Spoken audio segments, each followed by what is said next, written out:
श्री सद्गुरु साईनाथ महाराज की जय। आज हम आपको बताएंगे किस प्रकार बाबा ने गोपाल राव नाम के एक इंस्पेक्टर और उनके एक मित्र की इच्छा पूरी की। एक गांव में गोपाल राव नामक एक इंस्पेक्टर थे। वे सुबह सुबह अपने दरवाजे के पास खड़े थे कि तभी गांव का एक मेहतर अपनी पत्नी के साथ वहां से गुजरा। जैसे ही उन दोनों की दृष्टि गोपाल राव पर पड़ी, मेहतरानी अपने पति से बोली कि सुबह सुबह किस निपुते का मुंह देख लिया। अब पता नहीं हम जहां जा रहे हैं वहां पहुंच पाएंगे या नहीं। आज रहने दो, कल चलेंगे। इंस्पेक्टर गोपाल राव के दिल में मेहतरानी की बात तीर की तरह चुभ गई। इंस्पेक्टर ने संतान की इच्छा से 4 विवाह किए थे, लेकिन एक से भी उनको कोई पुत्र की प्राप्ति नहीं हुई थी। उन्होंने डॉक्टर, नीम हकीम, वैद्य आदि सभी से इलाज कराया, लेकिन कोई फायदा नहीं हुआ। इस घटना ने इंस्पेक्टर गोपाल राव को भीतर से पूरी तरह तोड़ दिया था। गोपाल राव ने सोचा, संतान ना हो तो जीवन व्यर्थ ही है। इसलिए उन्होंने निश्चय कर लिया कि नौकरी छोड़ देंगे और संन्यास ले लेंगे। यह निश्चय करने के बाद उन्होंने त्याग पत्र लिखा और कुर्सी पर बैठे बैठे ही गहरे विचार में डूब गए। तभी दरवाजे के बाहर एक घोड़ा गाड़ी रुकने की आवाज सुनाई दी। गोपाल राव ने दरवाजे की ओर देखा कि उनका मित्र रामू घर के अंदर आ रहा था। उन्होंने खड़े होकर मुस्कुराकर अपने मित्र का स्वागत करते हुए कहा, इतनी सुबह तुम यहां अचानक कैसे?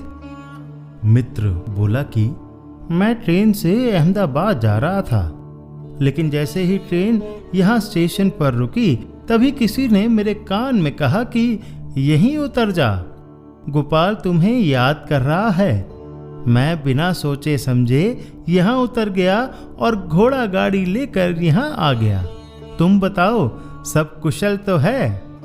गोपाल राव ने निराश होकर कहा कि तुमने यहाँ आकर ठीक किया मित्र। यदि तुम आज नहीं आते तो फिर कभी मिलना नहीं होता। फिर उन्होंने सुबह की सारी घटना और अपने मन की व्यथा मित्र को कह सुनाई। रामू ने कहा कि मेरी समझ में आ गया, तुम एक काम करो, अभी ही मेरे साथ शिरडी चलो। उसके बाद वे दोनों शिरडी पहुंच गए। जब वे शिरडी पहुंचे, शाम हो रही थी। द्वारका माई मस्जिद में दिए जलाए जा रहे थे। बाबा मस्जिद में चबूतरे पर बैठे थे। तभी गोपाल राव और रामू दोनों ने मस्जिद में एक साथ प्रवेश किया। दोनों को देखकर बाबा ने मुस्कुराकर कहा कि आओ गोपाल, आओ रामू, बहुत देर कर दी तुम दोनों ने। तुम तो सुबह 10 बजे चले थे। गोपाल और रामू दोनों ने ठिठक कर एक दूसरे की ओर देखा। फिर उन्होंने आगे बढ़कर बाबा के चरण स्पर्श किए। साईं बाबा ने दोनों को अपने पैरों से ऊपर उठाते हुए कहा कि आज तुम दोनों ने एक साथ पांव छुए हैं, मस्जिद में भी एक साथ ही कदम रखे हैं। मैं चाहता हूं कि तुम दोनों के मन की मुरादें एक ही साथ पूरी हों। फिर बाबा ने पास ही खड़े हाजी सिद्दीकी से कहा कि सिद्दीकी, सुना है तुमको आदमी पहचानने का बहुत तजुर्बा है। क्या तुम बता सकते हो कि इन दोनों में से कौन हिंदू और कौन मुसलमान है? सिद्दीकी ने गौर से देखने के बाद कहा कि बाबा, मुझे तो दोनों ही हिंदू भी और मुसलमान भी दिखाई दे रहे हैं। आज तो मेरी बूढ़ी आंखें धोखा खा रही हैं। बाबा ने कहा कि तुम ठीक कहते हो हाजी सिद्दीकी, ये दोनों हिंदू भी हैं और मुसलमान भी। मैं भी यही चाहता हूं कि इनका रूप ऐसा ही बना रहे। रामू का वास्तविक नाम अहमद अली था, लेकिन उसने अपना नाम रामू रख लिया था।